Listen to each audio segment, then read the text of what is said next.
Welcome to Burlap Teachers. Enjoy the video. You begin by signing into Gmail so you can send and organize messages. Enter your email and password and complete two-step verification if prompted. This protects you. Once signed in, make sure to add a recovery email or phone now so you can regain access later. You'll land in the inbox. Notice the Compose button on the left. Use it to start a message. This first step sets up security and gets you to the workspace where all actions happen. You'll now create and manage messages efficiently.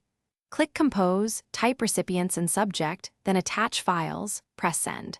To stay organized, apply labels, star important emails, and move threads into folders so you can find them later. Use filters to auto-label incoming mail and archive what's not urgent. This reduces clutter.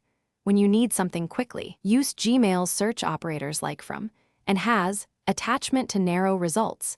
These save time and keep your inbox focused on what matters. Finally, customize Gmail to fit your workflow.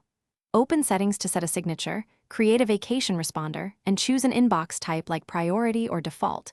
This changes what you see first. If you use a mail app, enable IMAP or POP so messages sync across devices. Make sure filters and blocked addresses are correct so mail flows as expected.